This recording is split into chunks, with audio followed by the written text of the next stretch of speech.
sir wa tammim bil khair. Ahlan wa sahlan yang berbahagia Al-Fadhil Ustaz Muhammad Aizuddin bin Kamaruzaman kerana sudi bersama-sama dengan Gemenur Iman dalam kuliah duha hari ini dengan hadis Qudsi, juga bersama-sama yang dikasihi para pencinta ilmu, sahabat-sahabat yang dirahmati oleh Allah Subhanahu Wa Taala. Terima kasih kepada tim pengurusan Gemenur Iman yang dipimpin oleh pengerusi penrasmi Yatim Binti Mansur dan Saputadbiran Gemenur Iman.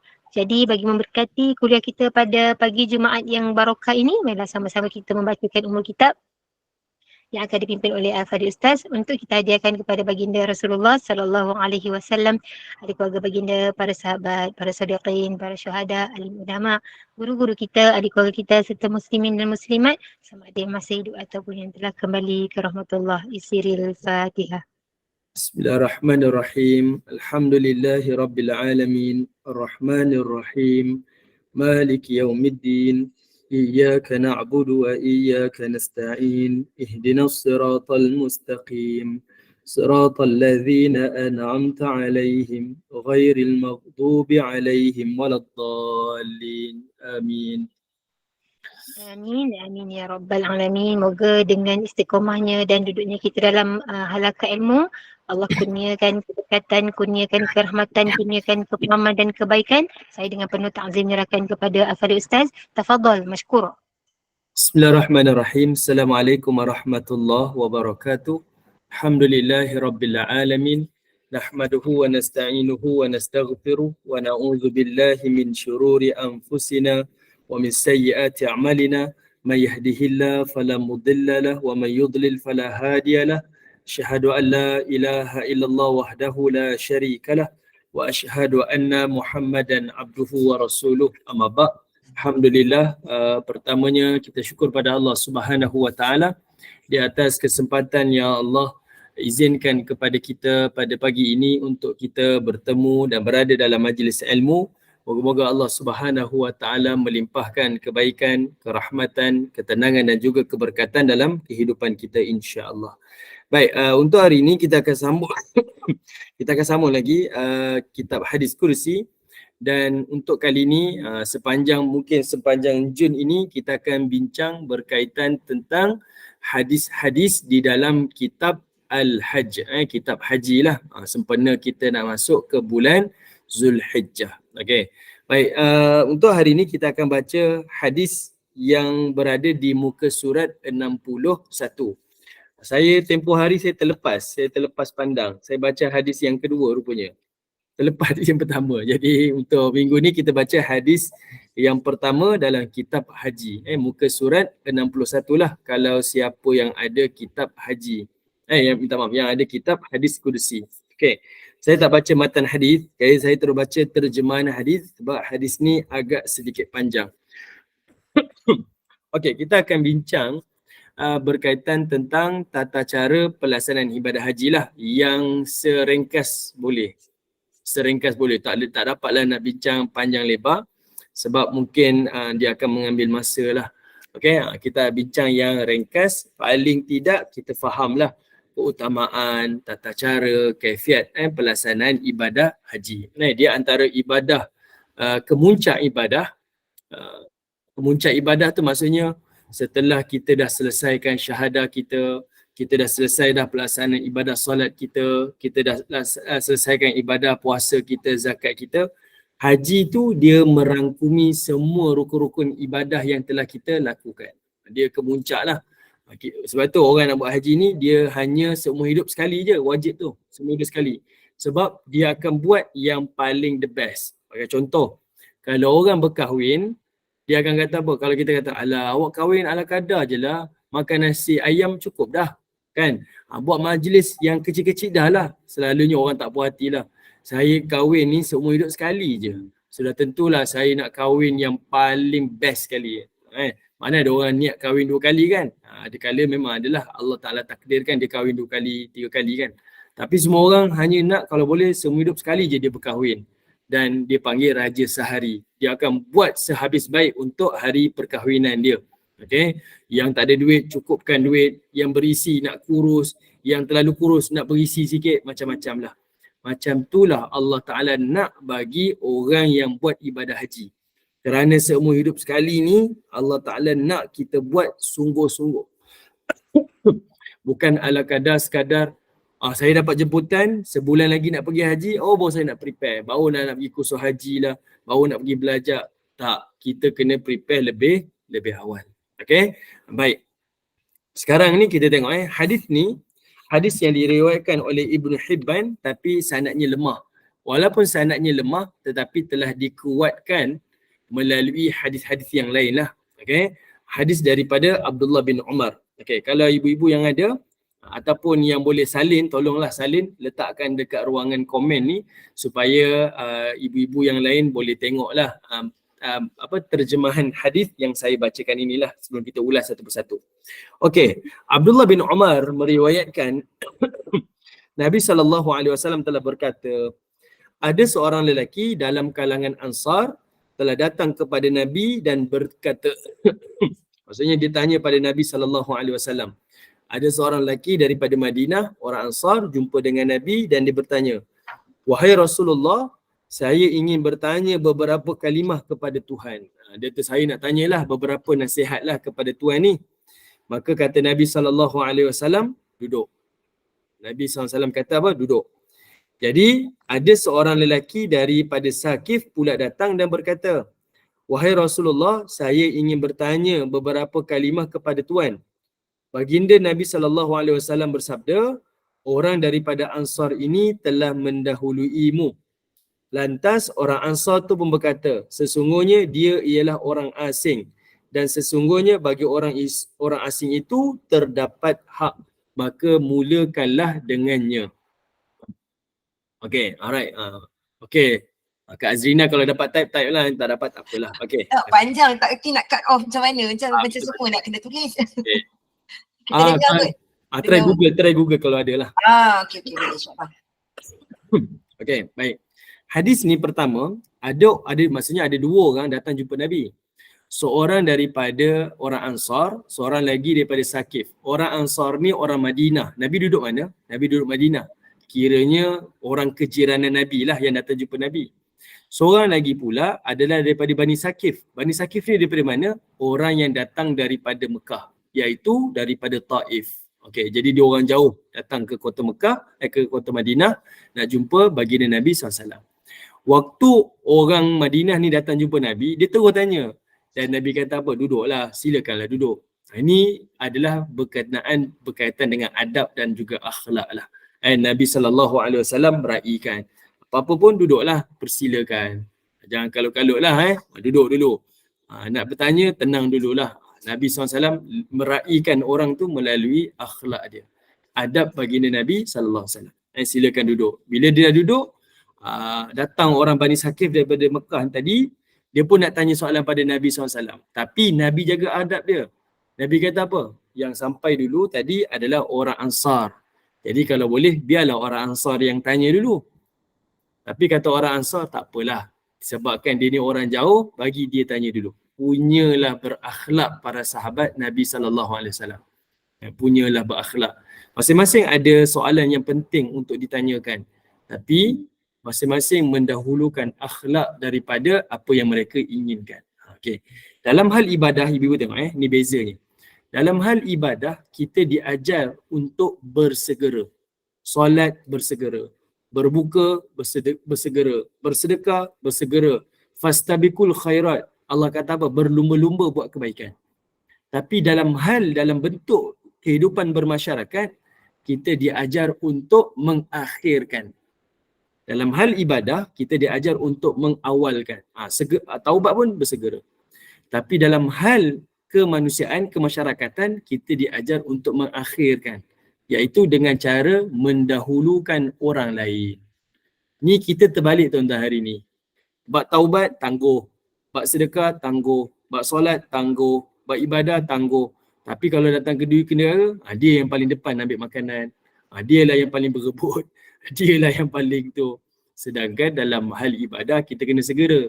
Dalam hal kemasyarakatan, kita kena mengakhirkan. Kalau boleh, dahulukan orang-orang yang lain. Ini cara dan adab yang diajarkan oleh baginda Nabi SAW. Jadi, tapi Nabi ni diraihkan. Siapa yang datang dahulu, first come, first serve lah. Melainkan orang itulah yang mengizinkan. Jadi Nabi kata, orang Ansar ni sampai dulu. Jadi bagilah dia bertanya. Tapi kata orang Ansar, tak apalah, dia ni orang jauh. Dahulukanlah orang yang jauh. Itu maksud dia lah. Benda pertama ni dalam cerita bab penting ni, dalam bab haji ni, dia ajarkan daripada hadis ini iaitu berkaitan tentang akhlak. Okay, berkaitan tentang akhlak. Dalam bertanya pun ada akhlak dia. Tapi hari ni orang bertanya dalam keadaan orang nak meremehkan orang lain. Ada orang bertanya untuk sindir orang lain. Ada orang bertanya sebab nak menjatuhkan orang yang menjawab. Macam-macam lah. Ni saya pernah lah. Mungkin tak tahu lah cerita dengan ibu-ibu ke tidak. Saya pernah live di TV1 dahulu. Ada satu program Selamat Pagi Malaysia. Ni kita ada live kita yang harap. Kalau boleh cut lah. Masa saya tengah live tu, kita cerita tentang sirah berkaitan tentang ada 4 wanita yang akan menjadi penghulu bidadari syurga. Nabi sebut dalam hadis lah, riwayat Imam Muslim, Nabi ada sebut 4 orang yang menjadi penghulu bidadari syurga. Salah satu soalan tu iaitu tidak adanya nama ibu baginda Nabi SAW. Siti Aminah tak ada. Yang Nabi sebut Khadijah, yang Nabi sebut Fatimah, yang Nabi sebut Asiyah, dan yang Nabi sebut adalah Maryam. 4 orang je. Okay. Siti Aminah ibu Nabi, Nabi tak sebut. Jadi ada seorang pemanggil tu, dengan kita boleh rasa lah orang bertanya untuk tahu dan orang bertanya untuk jatuhkan kita lah. Melalui nada suara dia lah. Jadi pertanyaan dia kata, kenapa daripada 4 nama tu, kenapa ibu Nabi tak ada? Ibu Nabi ni dia masuk neraka ke? Cara soalannya tu kita tahu, dia cuba nak try kita lah. Okay? Sebenarnya yang lebih penting sebenarnya intipati. Kenapa Nabi sebut macam tu? Sebab 4 watak wanita tu dia merangkumi 4 keadaan wanita-wanita yang Allah ciptakan dekat atas alam ni. Okay? Khadijah ada peranan dia, Fatimah ada peranan dia, Asiyah ada peranan dia, Maryam pun ada peranan dia. 4 ni merangkumi tentang watak-watak wanita atas muka bumi ni. Peranan sebagai isteri, peranan sebagai anak, peranan isteri kepada suami yang jahat, peranan sebagai anak dara sunti. Macam-macam lah kita boleh ulas. Tapi yang ditanya soalan yang tak ada kaitan, yang saya pun tak boleh jawab. Saya tak boleh jawab. Dan dia sengaja bertanya itu dalam keadaan live untuk memerangkap kita lah. Itu sebenarnya seni nak bertanya pun mesti ada adab. Dan itulah yang dia ajarkan melalui hadis ini. Okey, baik. Alhamdulillah. Okay, jadi benda yang pertama ni adalah berkaitan tentang akhlak dan juga adab kita lah. Yang menyampaikan dan juga adab dan akhlak kita bagi yang bertanya. Sebab itu saya minta maaf lah macam tempoh hari Kak Intan bagi tahu saya, boleh tak kita buat live daripada luar sana tu, kita buat kuliah. Saya minta maaf lah, saya bukan tak nak buat kuliah. Tetapi biarlah kalau kita kuliah tu dalam keadaan yang betul-betul kita bersedia kan. Sebab ni majlis ilmu yang dinaungi oleh malaikat, maka kita mestilah ada adab di dalam majlis-majlis dia. Okay? Macam itulah. Macam contohlah kita berada majlis ilmu walaupun secara talian tapi persediaan kita duduk elok-elok, pakai pakaian bersih, kita berwuduk, sebab kita berada di dalam majlis yang sangat baik. Kita muliakan majlis yang Allah Ta'ala muliakan, majlis-majlis ilmu ni. Okey, jadi benda ni adalah bicara berkaitan tentang akhlak dan bicara berkaitan tentang adab. Okey, kemudian lalu baginda Nabi SAW pun menghadap orang Sakif itu dan bersabda, jika kamu kehendaki, saya akan menjawab apa yang kamu ingin tanyakan. Dan jika kamu kehendaki juga, kamu boleh bertanya kepada saya dan saya akan memberitahu kamu jawapannya. Okay, maksudnya apa? Dekat sini, Nabi SAW punyalah raikan orang yang bertanya pada Nabi ataupun yang bercakap dengan Nabi dengan cara baginda Nabi SAW akan berikan perhatian penuh pada orang tersebut. Nabi akan alihkan badan dia dan akan berikan perhatian. Sebab itu dalam satu hadis riwayat Imam Tirmizi disebutkan baginda Nabi SAW ni kalau orang berbual dengan dia, orang akan sentiasa rasakan baginda Nabi sedang mengutamakan dia. Tak ada orang yang jumpa Nabi ni akan kecil hati.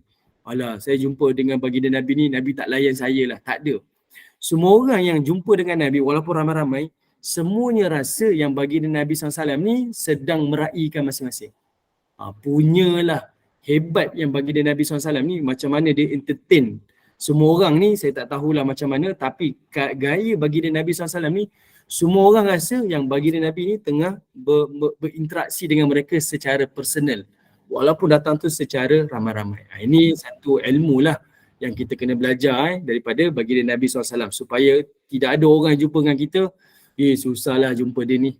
Alah, kita rasa macam tak diraikan lah. Saya datang bertamu dekat rumah dia, saya rasa macam tak dialu-alukan. Tidak. Nabi SAW sentiasa raikan. Dan dalam ilmu komunikasi, saya belajar ilmu psikologi, dia kata apa?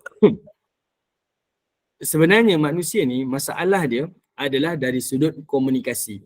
Komunikasi ni masalah. Sama ada dalam organisasi ke, sama ada dalam perkahwinan ke, ataupun dalam persahabatan. Masalah sekarang ni adalah komunikasi. Komunikasi. Komunikasi ni dia pecah pada 3 bahagian. Okay. Dia ada pecah pada 3 bahagian. Bahagian pertama iaitu bahagian 20%. 20% daripada komunikasi ni adalah datang daripada pemilihan perkataan. 20% daripada komunikasi ni datang daripada pemilihan perkataan. Kita kena memilih perkataan yang sepatutnya. Sebab ada perkataan yang tidak tepat. Kita kena jagalah di 20%. Contoh ini ilmu yang kita belajar daripada Nabi tapi diulas oleh ilmu barat lah berkaitan dengan psikologi. Contoh ada orang dia nak cakap dia sayang ibu bapa dia. Dia jaga orang tua dia dengan perkataan apa? Saya ni suka bela orang tua saya. Perkataan tu betul. Tapi pemilihan perkataan tu tak tepat lah. Kita tak kata saya bela orang tua saya kan. Soalan macam bela tu macam kita bela binatang kan. Dia adalah sepatutnya kita akan kata saya santuni orang tua saya jaga orang tua saya. Kita tak kata perkataan bela tu. Okey. Benda yang pertama 20% daripada komunikasi ni melalui pemilihan perkataan. Yang kedua adalah melalui intonasi. Intonasi ni dia memain peranan juga iaitu sebanyak 20% juga. Okey. Ada orang perkataannya sama tapi intonasinya memberi mesej yang tak sama. Kan? Alright. Kita sebut contoh kan, perkataan ibu bapa dengan orang tua pun tak sedap lah. Ada tempat-tempat yang tertentu tu kita rasa tak sedap pemilihan perkataan. Lagi satu dari sudut intonasi. Contohlah suami dengan isteri lah. Isteri hidangkan makanan untuk suami. Isteri kata, "Bang, makan bang." Okey, itu intonasi pertama. Intonasi yang kedua, "Bang, makan." Contohlah, intonasi itu tak sama dan mesejnya tak sama. Okey, itu gaya lah. Sekarang ni kadang-kadang kita ni perkataan tu sama tapi intonasi tak sama. Sebab itu ada orang rasa macam tak dihargai dan sebagainya sebab melalui intonasi kita lah. Intonasi kita. Yang ketiga, baki 60% tu lagi iaitu pada body language kita. Body language ni dia main peranan yang sangat penting. Sebab itu dalam hadis-hadis Nabi SAW, Nabi ni dia sentiasa jaga body language dia. Bila berubah body language Nabi terus ditegur oleh Allah Ta'ala melalui surah Abasa wa Tawalla. Kan Nabi jumpa dengan Abdullah bin Ummi Maktum. Seorang yang buta nak tanya soalan pada Nabi. Kata Allah Ta'ala, Nabi ni abasa. Abasa ni bukan Nabi masamkan muka. Kalau masam muka macam macam tu lah kan. Tapi abasa ni artinya Nabi mengerutkan bahagian dahi Nabi ni. Okay, wajah Nabi statik je. Kalau orang kata Nabi ni teruklah muka dia, merah padam ke.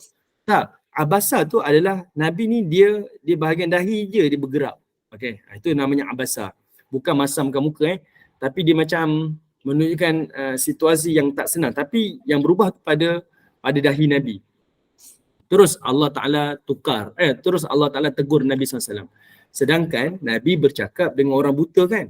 Orang buta tu tak terasa hati pun sebab dia tak nampak pun reaksi Nabi SAW. Tapi terus Allah Ta'ala tegur sebab body language ni benda yang sangat-sangat penting. Sangat-sangat penting. Contohlah kalau orang perempuan buat tangan macam ni. Sambil dia senyum kan, dia buat macam ni kan. Dia buat macam ni sambil dia senyum. Apa maksud dia? Ibu-ibu. Banyak tafsiran ni Ustaz. Banyak tafsiran kan. Betul. Kalau orang perempuan No, Ustaz.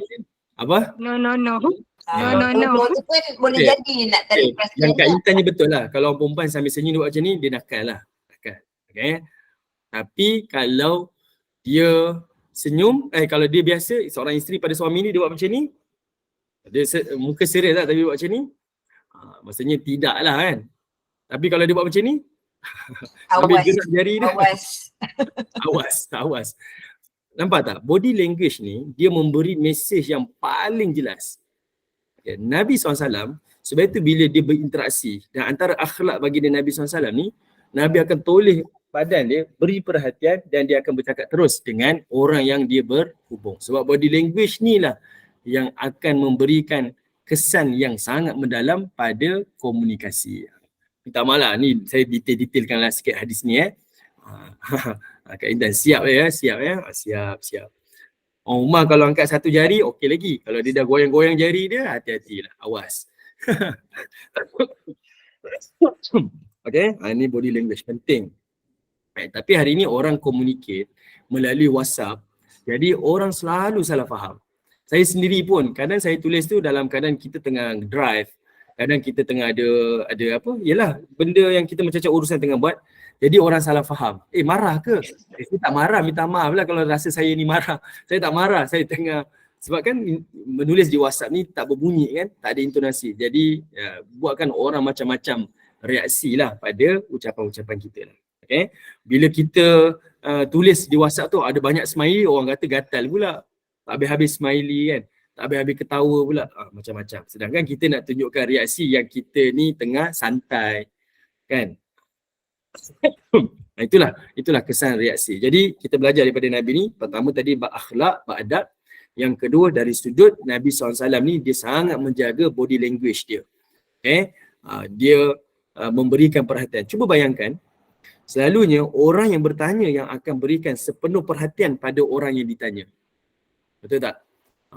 Orang yang nak bertanya ni dia akan sepenuh perhatian. Kita nak tanya kan, bukalah kamera, saya nak tengok mukanya kan. Nak tanya soalan apa sebab tak nampak. Tapi bukan ibu-ibu lah, orang lain lah. Contohlah Contoh. Okey. Tapi Nabi SAW, dia yang nak menjawab, dia yang berikan perhatian. So kita boleh dapat rasakan macam mana ketokohan baginda Nabi SAW. Bayangkan kita jumpa dengan seorang pemimpin negara, kita nak bertanya dengan dia ketepikan semua perkara dan dia beri perhatian pada kita. Apa kita rasa? Ya Allah, kita rasa macam kita ni betul-betul dihargai. Kita betul-betul rasa diberikan perhatian oleh seorang yang sangat terhormat. Macam itulah baginda Nabi SAW. Okey, jadi kita ni mungkin bukan Perdana Menteri, bukan pemimpin, tapi kita adalah pemimpin dalam rumah tangga kita. Jadi kalau anak-anak kita perlukan perhatian kita, please lah beri perhatian. Please beri perhatian. Ketepikan telefon bimbit kita, ketepikan urusan-urusan kita, berikan perhatian pada anak-anak kita. Sebab kita kan memimpin anak-anak kita, jadi berikan perhatian. Dan anak-anak akan betul-betul appreciate. Okay, dengan apa yang kita lakukan. Okay, baik. Sama sekejap sekejap.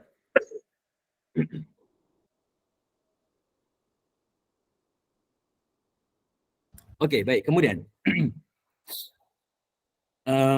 lalu dia pun berkatalah, bila Nabi SAW offerkan kepada dia, tanyalah, kalau kamu nak aku jawab. Lalu kawan ni, orang daripada Sakif ni, dia pun tanya, wahai Rasulullah, berilah jawapan kepada saya pada perkara yang saya ingin tanyakan kepada Tuhan.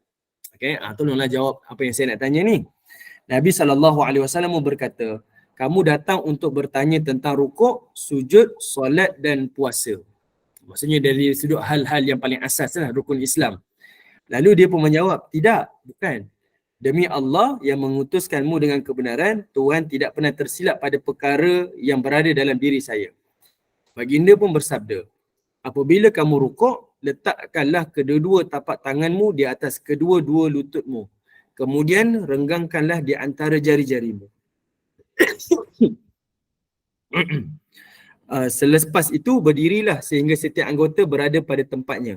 Apabila kamu sujud, maka tetapkanlah dahimu dan janganlah kamu sujud dengan cepat seperti patukan burung. dirikanlah solat pada permulaan siang dan akhirnya. Dia berkata, wahai Nabi Allah, jika saya mendirikan solat di antara kedua-duanya, baginda bersabda, maka kamu ialah orang yang mendirikan solat. Berpuasalah pada setiap bulan 13, 14 dan 15 hari bulan mengikut kiraan Hijriyah. Okey, ini adalah satu dalil yang kita pegang berkaitan tentang ibadah rukuk, sujud, solat dan juga berpuasa. Okey, ini antaranya. Okey. Secara tak langsung lah Nabi detailkan. Macam mana rukuk? Ramai orang rukuk, dia pegang betis. Dia pegang peha dia. Tapi dia tak memegang lutut. Dan Nabi ajar bila pegang lutut waktu rukuk ni, kita kena renggangkan jari. Kalau kita sujud, pegang kita punya tapak tangan di atas tanah ni, mesti dirapatkan. Ini yang didetailkan lah melalui hadis ni. Okey. Kemudian, orang Sakif ni pun bangun. Dan bagi hadap ke arah orang Ansar. Okey, maksudnya selesailah soalan tadi tu. Dia pun bangun dan beredar, Nabi pun alihkan tubuh Nabi pun berhadapan dengan orang Ansar. Nabi pun pandang kepada orang Ansar. Dan Nabi pun bersabda, jika kamu kehendaki, saya akan menjawab apa yang kamu datang untuk bertanya, dan jika kamu kehendaki juga, kamu boleh bertanya kepada saya dan saya memberitahu jawapannya. Okey, lalu dia pun bertanya, tidak wahai Nabi Allah, khabarkan kepada saya tentang perkara yang menyebabkan saya datang untuk bertanya kepada Tuan. Baginda bersabda, kamu datang untuk bertanya kepada saya tentang orang yang menunaikan haji. Apakah ganjarannya ketika dia keluar dari rumahnya? Apakah ganjarannya ketika dia berdiri di Arafah? Apakah ganjarannya ketika dia melontar jamrah? Apa ganjarannya ketika dia mencukur kepalanya? Dan apa ganjarannya ketika dia telah menghabiskan tawaf terakhirnya di Baitullah? Dia berkata, wahai Nabi Allah, demi Tuhan yang mengutus kamu dengan kebenaran, Tuhan tidak pernah silap pada apa yang berada pada diri saya. Ini maksudnya dia minta baginda Nabi SAW agaklah apa yang nak ditanyakan kepada dia. Okay, lalu Nabi SAW bercerita berkaitan tentang ibadah haji. Okay, Nabi cerita tentang ibadah haji. Inilah hadis yang kita nak bincangkan. Alamak, dah pukul 11 dah, 30 minit je ada. Okay, tak apa, kita bincang. Okay, Nabi SAW pun bersabda, kata Nabi, sesungguhnya bagi ketika dia keluar dari rumahnya, bahawa tidaklah tunggangannya itu melangkah satu langkah, melainkan dituliskan baginya kebaikan dan dihapuskan daripadanya kesalahan melalui langkah tersebut. Okey, saya nak sebut pada ibu-ibu. Orang yang buat ibadah haji ni mana yang lebih afdal? Naik kapal terbang ke ataupun jalan kaki? Tengok pada jarak tempat tinggal dia, Ustaz. Oh, di Malaysia nak jalan kaki je dulu. Tapi ada kan? Ada maknanya ada rakyat Malaysia pergi haji, pergi umrah, naik motor, Masya-Allah, naik jalan kaki. Ada yang datang daripada macam-macam negara jalan kaki kan, daripada US ada. Okey, saya nak beritahu kepada ibu-ibu. Afdalnya pergi melaksanakan ibadah haji ni adalah dengan berkenderaan, bukan jalan kaki. Okey. Dari satu sudut, kita nampaklah mujahadah dia. Dia korbankan masa yang sangat panjang. Dia korbankan dia punya tenaga dia, usia dia untuk berjalan kaki sampai ke Baitullah. Nampaklah pengorbanan tu. Tapi sebenarnya agama tak dinilai seperti itu. Okey. Sebab sepatutnya masa yang diperuntukkan itu banyak benda dia boleh gunakan untuk perkara-perkara yang lebih bermanfaat. Okay, sebab kita ada teknologi kan. Zaman Nabi SAW, sahabat-sahabat baginda Nabi SAW ni, mereka jalan daripada Fajin Amik, Allah Ta'ala sebut. Datang daripada macam-macam pelosok dunia. Dan mereka datang dengan menunggang unta. Sebab apa? Nak ceritanya, dia ada tunggangan dia. Sebab bukanlah satu paksaan pergi haji ni dengan perlukan pengorbanan-pengorbanan seperti itu. Sebab dia akan ambil masa yang sangat panjang, dia mungkin terlepas ada nafkah pada keluarga yang patut masa tu diberi manfaat pada orang lain, tak dapat beri manfaat. Agama tak macam tu. Jadinya Allah Ta'ala suruh kita mensyukuri nikmat ini dengan memanfaatkan apa yang kita ada yang memudahkan kita untuk sampai ke Baitullah. Kita ada rezeki naik kereta api, naiklah. Kita ada rezeki untuk naik kereta, naiklah. Kita ada rezeki naik kapal terbang, naiklah. pergi itu mengikut kemampuan. Sebab itu haji ni dia terikat dengan perkataan mampu. Okey, mampu. Okey, jangan ada kesalahfahaman. Lagi kita jalan kaki lagi afdal. Janganlah jangan ada faham macam tu lah ni adalah terpesong lah. Bukan afdal, tak ada afdalnya Bahkan kita telah membuang masa kita yang sangat panjang sedangkan kita ada kemudahan-kemudahan yang lebih memudahkan. Bayangkan kalau orang pergi tu dengan dia naik kapal terbang ke naik kereta api yang laju ni sampai dalam keadaan dia sihat bertenaga, sudah tentulah ibadah yang dia buat lebih khusyuk berbanding orang yang dah penat dah berbulan-bulan jalan kaki, kemudian sampai nak buat ibadah, dia lagi memaksalah, lagi memenatkan. Okay, alright. Jadi ini antara perkara yang kita kena berikan perhatian supaya tak salah faham ibadah ni mesti dilakukan. Okey. Jadi Nabi SAW sebut bahawa tidaklah tunggangannya. Tunggangan ni berjalan, maksud kenderaan yang dia pergi itu ke Baitullah itu setiap langkah itu akan hapuskan dosa dia dan angkat darjat dia. Allah Ta'ala beri ganjaran pahala, dalam masa sama Allah hapuskan dosa dia. Besarlah ganjaran dia. Kedua, kata Nabi SAW, apabila dia berdiri di Arafah, sesungguhnya Allah turun ke langit dunia dan berfirman, lihatlah kepada para hamba-Ku yang berada dalam keadaan kusut dan berdebu. Persaksikanlah bahawa aku memberikan keampunan kepada mereka pada dosa-dosa mereka walau sebanyak titisan hujan dan pasir kawasan yang berpasir. Hadis ni lemah lah. Cuma hadis ni kita boleh kata fadhil amal fadhil amal untuk memberi semangat untuk kita beribadah ni. Dalam masa sama ada hadis-hadis yang lain yang menguatkan. Nak ceritanya, hari Arafah adalah hari yang sangat istimewa di sisi Allah sehingga Allah Ta'ala turun. Hadis yang kita bincang minggu lalu. Allah Ta'ala turun dan Allah kata ma arada haula'i. Allah Ta'ala bangga depan malaikat tentang hamba yang beribadah pada 9 Zulhijjah. Lalu Allah Ta'ala pun berkata kepada manusia, minta apa yang kamu nak, aku ingin mustajabkan. Itu keutamaan pada 9 Zulhijjah. Allah Ta'ala sebut dalam bentuk umum kepada seluruh manusia pada 9 Zulhijjah. Cuma pada hadis ni dia cerita tentang orang yang berwukuf di padang Arafah. Allah akan turun berbangga-bangga tentang orang yang sedang berwukuf dan Allah Ta'ala nak memberikan pengampunan pada orang yang berdoa pada hari Arafah. Okay. Itu nak cerita kelebihan dan keutamaan orang yang sedang berwukuf di padang Arafah. Siapa yang pergi haji, percayalah itu sebenarnya rezeki daripada Allah Ta'ala. Allah Ta'ala nak limpahi macam-macam kebaikan kepada orang tersebut. Sebab itu kalau kita membelanjakan harta kita untuk melaksanakan haji dan umrah, Allah Ta'ala akan gantikan semula harta-harta yang telah kita belanjakan.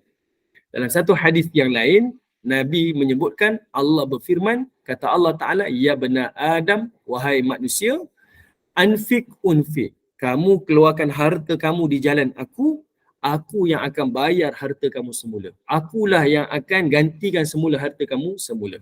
Jadi salah satu cara kita belanjakan harta kita di jalan Allah adalah dengan melaksanakan haji ataupun umrah. Selain bersedekah, berwakaf, berinfak dan sebagainya, salah satunya adalah melalui jalan haji dan juga umrah. Okay? Kalau kita mampu, duduk di level mampu tu, ada harta, kita rasa sayang jugalah nak keluarkan harta banyak ni, nak keluarkan duit RM10,000, RM15,000 ni nak keluar pergi haji ni. Percayalah Allah Ta'ala akan bayar balik harta tu dengan yang lebih baik. Okay? Ni semua hidup sekali je ni. Cuma kita pula salah faham. Kita hanya nampak buat haji ni mesti berkali-kali. Itu silap kita lah. Kalau pergi tu, Allah rindunya lah, nak pergi lagi lah. Pergi lagi, belanja lagi. Salahnya, sebab kita ingat pergi haji tu banyak kali. Sebenarnya pergi haji tu adalah seumur hidup hanya sekali yang wajib. Okay. Jadi Allah Ta'ala bagi keutamaan. Setiap perjalanan dia pergi ke Baitullah, Allah Ta'ala hapuskan dosa, Allah angkat darjat. Masa dia wukuf di padang Arafah, Allah Ta'ala akan hampiri mereka dan Allah Ta'ala akan ampuni dosa mereka. Allah makbulkan doa-doa mereka. Kemudian kata Nabi, apabila dia melontar jamrah,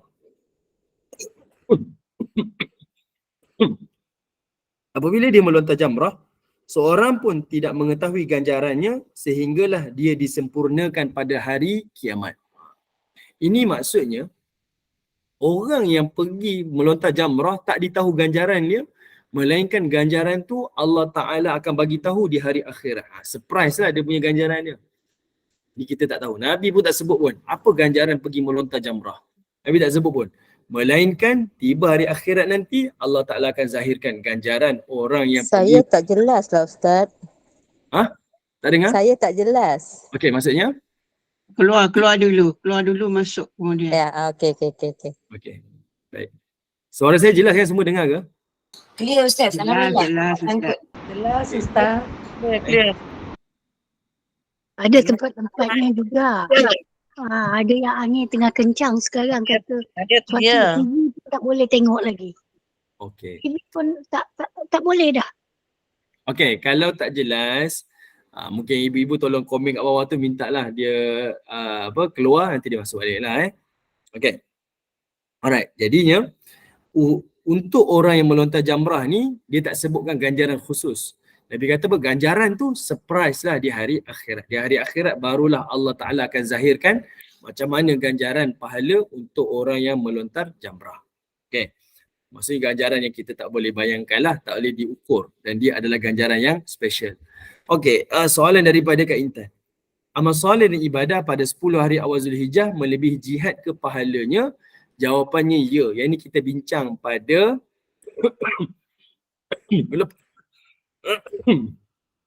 minggu lepas kita dah bincang dah hadis riwayat Al-Imam Bukhari. Yang mana Nabi kata apa? Ma min ayyam al-amalu salih ahabbu ilallah min hadhil ayyam.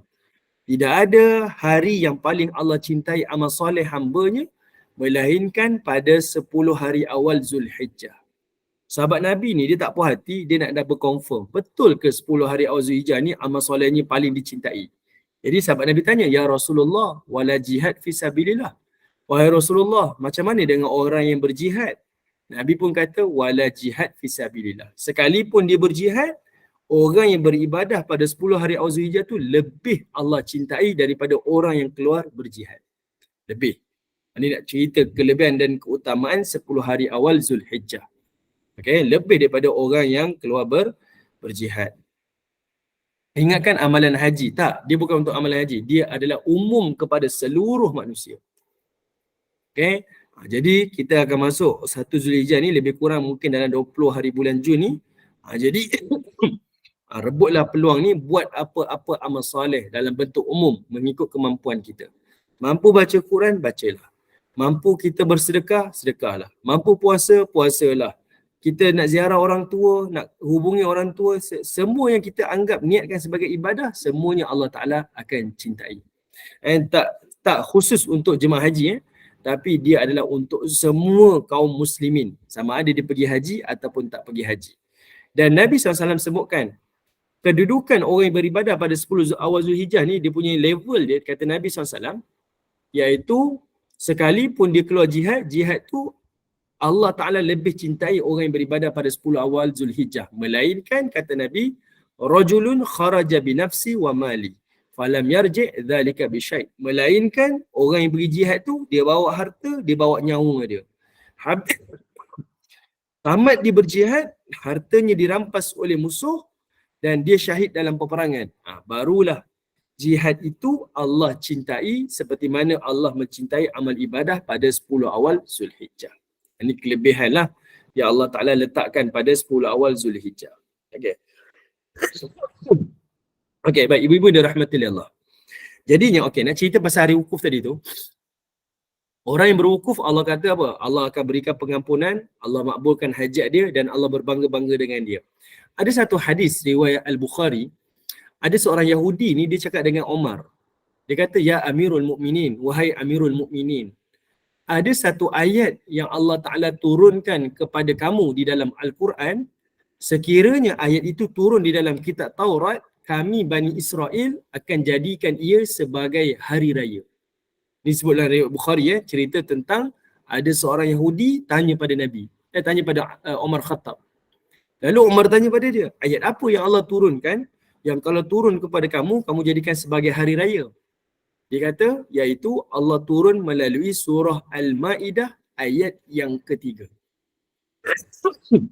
Ayat apa ni ibu?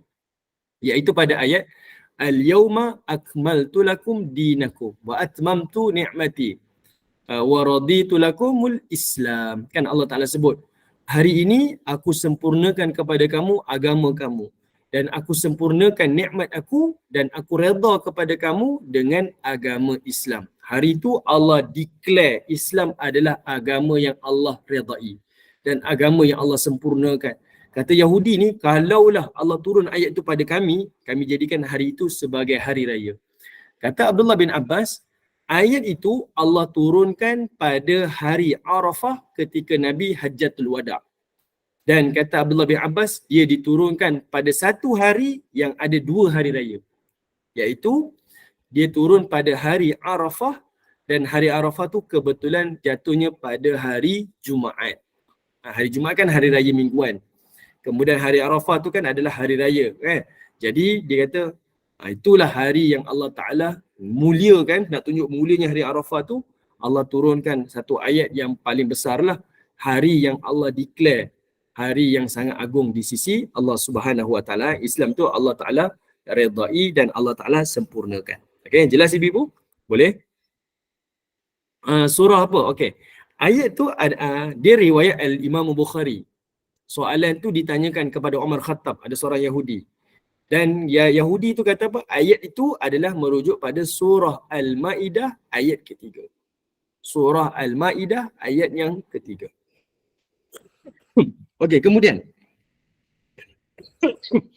Apabila dia mencukur kepalanya, baginya cahaya pada hari kiamat daripada setiap rambut yang gugur daripada kepalanya. Ni Nabi sebutlah, kalau orang yang bercukur kepala ni, maka kepalanya akan bercahaya di hari akhirat daripada setiap rambut yang gugur ketika dia dicukur. Apabila dia telah selesai melakukan tawafnya yang terakhir di Baitullah, maka dosa-dosanya akan keluar seperti keadaan hari ibunya melahirkannya. Maksudnya habis semua dosanya diampunkan oleh Allah Ta'ala.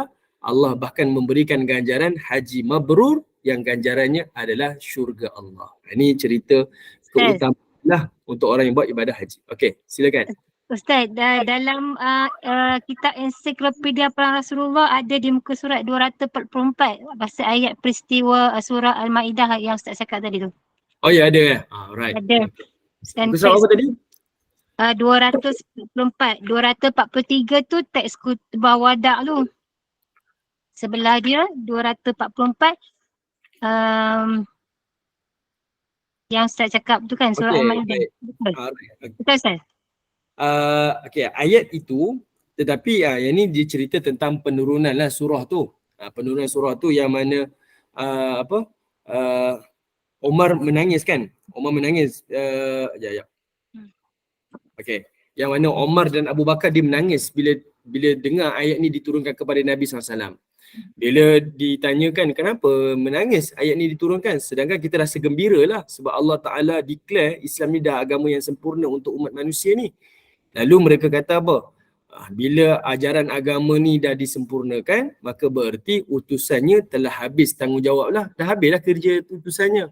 Berarti utusannya akan kembali ke rahmatullah. Maksudnya Nabi SAW dah hampir ke penghujung usia dia sebab tugas Nabi dah selesai. Itu satu hadis yang lain lah. Yang saya sebutkan tadi itu adalah kisah hadis yang lain. Bercerita tentang kisah orang Yahudi yang bercakap dengan Umar Khattab. Berkaitan tentang peristiwa itu jugalah. Peristiwa pada Hajatul Wada'. Okey, baik. Ibu-ibu yang dirahmati Allah Subhanahu Wa Ta'ala. Okey, selesailah. Ini dia cerita tentang keutamaan orang yang buat ibadah haji. Nak dapat keutamaan-keutamaan ni, ganjaran-ganjaran khusus ni ibu-ibu, kita kena buat ibadah haji ni dengan ilmu. Memang kena buat dengan ilmu. Kita tahu. Paling basic sekali, kita kena tahu macam mana pelaksanaan ibadah haji Nabi SAW. Ni kalau ibu-ibu nak pergi haji, saya sangat-sangat mengharapkan dan merayulah pada ibu-ibu semua, kalau nak pergi haji, yang paling asas sekali mesti tahu macam mana Nabi pergi haji.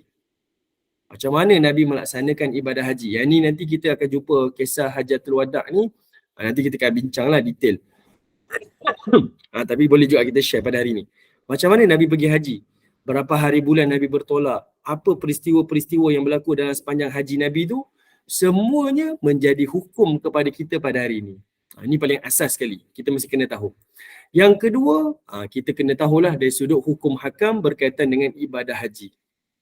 Barulah haji itu akan jadi dipandu dengan ilmu. Kita bukan pergi sekadar pergi je. Ada orang hari ni pergi-pergi je. Betul lah, saya tak nafikan. Nak pergi-pergilah, memang dituntut. Kalau kita mampu, pergilah. Tapi ramai yang pergi dalam keadaan dia betul-betul tak bersedia. Okay? Bersedia tak bersedia ni bukan diukur dengan usia. Tapi diukur dengan persiapan kita. Maksud persiapan dekat sini, jangan tunggu waktu nak pergi tu baru pergi belajar. Mulai sekarang ni kita dah pergi belajar dah. Orang buat kursus haji kan. Selalunya orang akan buat selepas sebelum Ramadan ataupun selepas Ramadan tu kita pergi dah. Sepatutnya kita dah pula nak pergi. Walaupun tahun ni saya tak tahu pergi ke tidak, saya pergi je. Yang penting saya nak belajar, nak tahu dulu macam mana pelaksanaan ibadah haji. Okay, macam mana pelaksanaan ibadah haji. Okay, baik. Okay, ibadah haji ni pelaksanaan dia macam mana? Sebagai satu contoh lah. Saya tak ingatlah saya pernah cerita pada ibu-ibu tidak. Ibadah haji ni dia dilakukan, dia ada 3 jenis ibadah haji kan.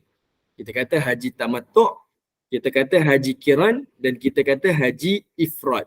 Ada 3 jenis haji. Nabi SAW buat ibadah haji sebanyak sekali je.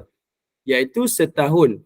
Lebih kurang dalam 3 bulan, 2 bulan lebih sebelum baginda Nabi SAW wafat. Nabi buat haji, itulah haji yang pertama dan haji yang terakhir. Manakala ibadah umrah pula, Nabi buat sebanyak 4 kali sepanjang hidup Nabi. Pertama, iaitu haji yang Nabi tak dapat masuk kota Mekah tu, perjanjian Hudaibiyah. Kedua, baginda Nabi SAW buat umrah al-qada. Yang ketiga,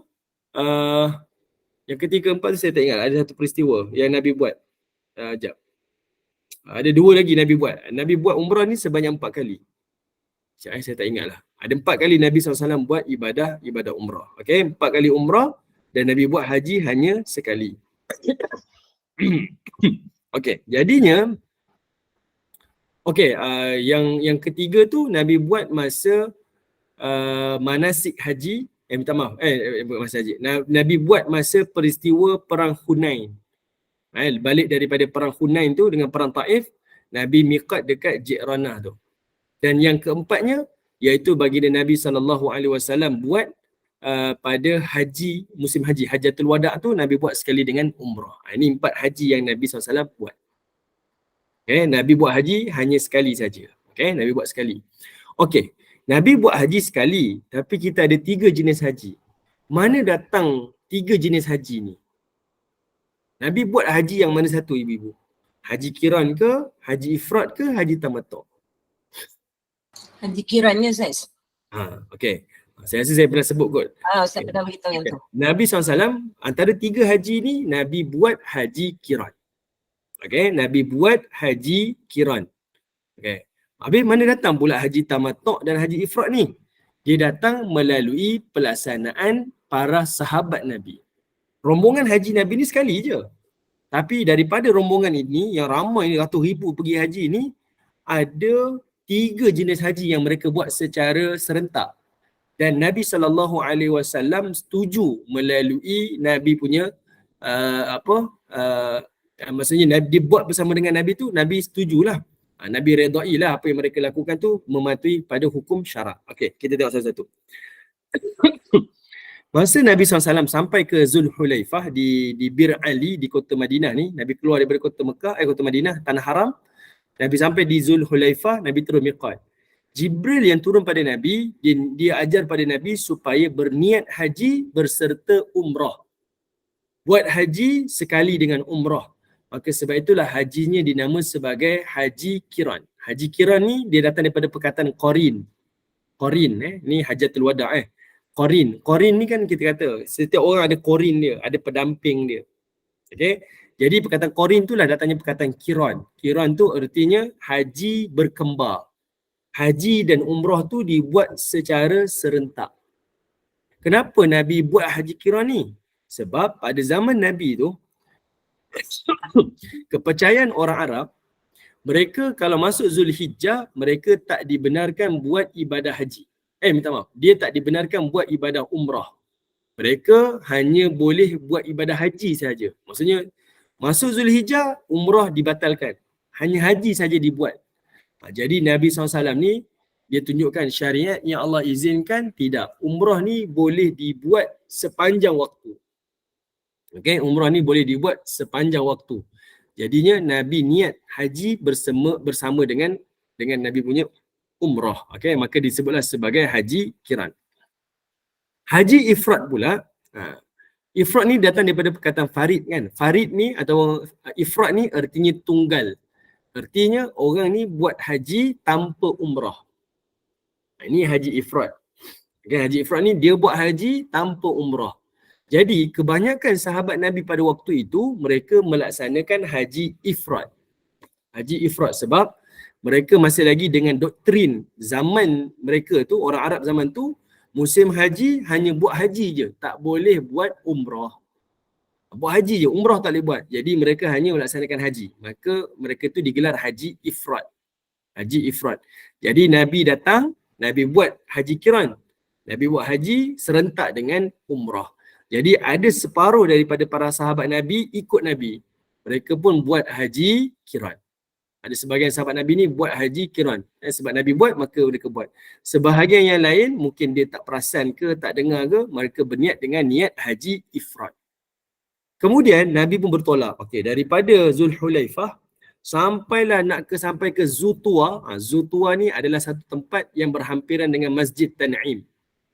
Dia dekat dengan Masjid Tan'im.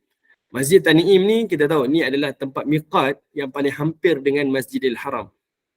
Jadi di Masjid Tan'im ni ada satu tempat namanya Zutua. Ada satu perigi dekat situ. Tempat Nabi akan berehat dan Nabi akan bermalam. Okey, Nabi akan berhenti seketika satu malam untuk Nabi masuk kota Mekah pada hari esok.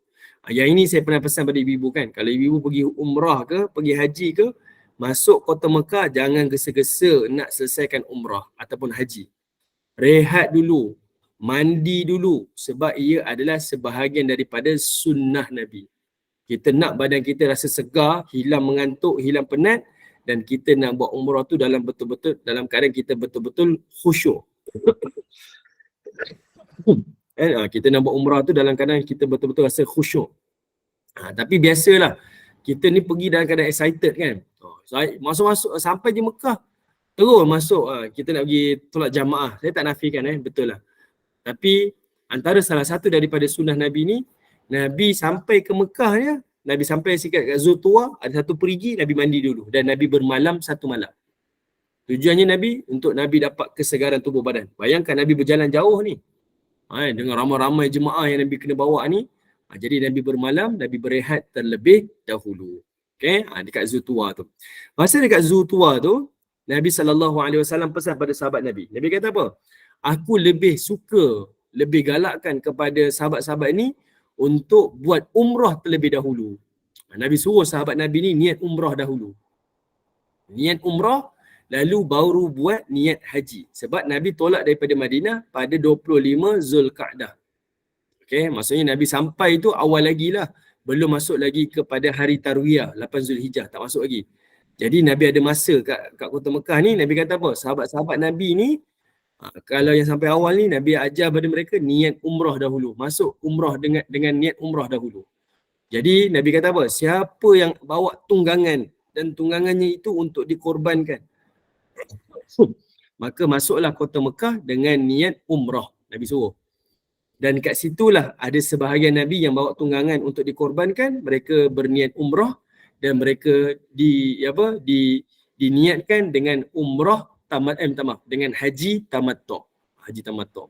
Saya susah nak explain macam ni. Dia kena ada gambar raja, ibu-ibu kena ada nota, baru kita nampaklah perbezaan ketiga-tiga haji ni lah.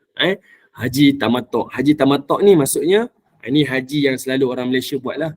Dia masuk kota Mekah, dia buat umrah dahulu, dia tawaf, dia sa'i, dia tahallul. Kemudian dia pakai pakaian biasa. Nanti hari Tarwiyah 8 Zulhijjah, dia akan sarung ihram tanpa miqat, dia terus masuk pergi ke Mina untuk wukuf di Arafah pada hari 9 Zulhijjah. Selalunya inilah haji yang selalu dilaksanakan oleh jemaah haji. Sebab dia lebih senang. Dan orang yang datang-datang awal ni, selalunya dia akan buatlah untuk haji tamattu. Inilah tiga jenis haji ni. Tapi kita kena ada pendetailan lah. Kalau kita belajar haji betul-betul ni, kita kena detailkan. Kita akan nampak satu persatu ibadah ni Nabi buat. Bila kita tahu apa yang Nabi buat, maka kita akan rasa seronok untuk buat apa yang Nabi buat. Sebab kita nak rasai sendiri apa yang Nabi buat. Dan itulah ibadah yang lagi hampir dengan perbuatan baginda Nabi SAW. Tapi dalam masa sama, kita kena belajar juga selok-belok hukum ni. Sebab dengan selok-belok hukum ni lah akan selesaikan ada kemungkinan-kemungkinan yang berlaku di tanah haram nanti. Sebab ada kalanya kita tak boleh buat pada waktu sekian, kita kena buat waktu sekian. Ini kena kepada kecelikan kita lah pada hukum fiqah. Okay? Sebab situasi tak sama dengan Nabi dah. Situasi kita yang datang ramai, jutaan jemaah yang akan datang. Jadi waktu tu fiqah lah yang akan menyelesaikan masalah-masalah hukum ni. Alright. Jadi dua benda ni yang paling asas yang kita kena belajar untuk dapat ganjaran tersebut. Okey, saya nak tengok ada soalan. Waalaikumsalam warahmatullahi. Kegunaan bayaran dam sama dengan kegunaan bayaran zakat kita ke? Contoh kepada asnaf dan muallaf. Kegunaan bayaran dam sama ke dengan bayaran zakat? Maksudnya gantikan dengan duit. Bayaran dam sama ke dengan kegunaan bayaran zakat? Okey, bayaran dam ni ada banyak jenis lah. Dam ni ada banyak jenis. Ada dam yang kita kena, ada dam yang berat lah. Macam-macam lah, ikhtiari lah. Macam-macam ada jenis dam ni. Ada dam yang kita boleh tunaikan dan dia hanya ditunaikan di kota Mekah. Untuk asnaf di Mekah ni, fakir miskin di Mekah, dengan memberi makan kepada semisal macam 10 orang asnaf. Itu dam yang dikenakan lah untuk jenis sekian-sekian kesalahan. Ini dia ada table dia lah. Ada juga dam yang dia kena puasa. Dan dia kena puasa sebahagiannya itu di kota Mekah. Dan sebahagian yang berbaki itu dia boleh berpuasa di tanah air. Dia macam-macam jenis. Jadi kalau soalan ni, adakah sama? Saya rasa tak sama. Maksud dam ni salurannya ke mana? Salurannya ke mana? Saya tak jelas lah soalan ni. Okey, baik. Okey, dam ni, kalau dam haji ni, mudahnya kalau kita ikut jemaah haji ataupun ikut travel, selesaikanlah melalui maktab lah. Maktab ni maksudnya kaunter-kaunter yang ditetapkan oleh pihak penguasa. Okey, selesaikan dekat sana. Saya ni bayar dam ni. Saya buat umrah, haji tamattu'. Okey, jadi saya kena bayar dam. Jadi dam ni saya bayar kat mana? Okeylah, saya bayar dekat maktab. Ni ada maktab-maktab yang telah ditetapkan. Bayar kat situ je lah. Yang itu lebih diyakini. Tapi saya tak nafikan. Ada juga yang bayar sendiri, melaksanakan sendiri. Kalau tahu hukum, silakanlah. Tapi cara yang paling selamat adalah melalui pihak-pihak berkuasa. Dia macam zakat jugalah. Kita boleh tunaikan zakat sendiri. Tapi kalau ikut hukum fiqah, yang lebih berhak untuk kutip zakat dan melaksanakan zakat ni adalah pihak penguasa. Pihak penguasa. Betul lah tu. Bayar dam ni dekat tabung haji lah, sebab dia yang pihak berkuasa kan bagi rakyat Malaysia dekat sana nanti. Maktab-maktab tu dijaga oleh tabung haji. Jadi bayar dekat dia akan laksanakan lah. Kalau nak buat sendiri ni saya tak galakkan. Dia sama macam zakat. Zakat ni ada hukum juga. Ada orang kata, saya bayar zakat ni kat golongan-golongan ni. Kalau kita belajar hukum fik zakat ni, dia ada tempat-tempat yang telah ditetapkan. Dia ada syarat-syarat dia lah. Ini kena pendetailan lah. Kalau orang yang belajar bab zakat detail ni, dia maklum lah benda ni. Saya pun tak berapa kuasai, tapi tak semua kita boleh bagi macam tu je. Tak semua. Contohlah, ada orang nak gunakan harta zakat untuk bina masjid. Boleh ke saya ambil harta zakat ni buat bina masjid? Dari sudut hukum boleh. Tapi kalau ikut situasi, tak boleh. Macam mana pula ni? Contohlah, kat kawasan tu memang tak ada masjid misal. Tak ada masjid. Jadi boleh ambil harta zakat untuk bina masjid dekat kawasan tersebut. Untuk selesaikan maslahah. Tapi kalau kawasan tu ada masjid. Kawasan tu ada masjid. Cuma dia perlukan satu lagi masjid untuk tampung orang lain. Maka waktu tu tak dibolehkan ambil wang zakat. Dia ada macam-macam dia punya syarat-syarat lah. Benda ni kena belajar lah. Sebab itu mudahnya kalau kita betul-betul ada ilmu dan kita faham, silakanlah. Tapi kalau tak, saluran yang kita nak bayar dam ni adalah bayar terus kepada tabung haji, maktab-maktab yang akan bertugas di tempat kita laksanakan ibadah haji tu. Okey, bayar terus pada mereka, mereka lah yang akan sempurnakan. Begitulah. Okey, baik. Alright, saya berhenti dekat sini ibu-ibu. InsyaAllah kita jumpa lagi pada kesempatan yang akan datang. Okey, habis dah Ustaz? Ya, beda. InsyaAllah. Okay, baik. Ya, barakallahu fikum, jazakumullah khairan jazak Ustaz di atas perkongsian hari ini bab haji, masya-Allah. Mudah-mudahan tambah kefahaman kita, mudah-mudahan ada manfaat, mudah-mudahan barakah.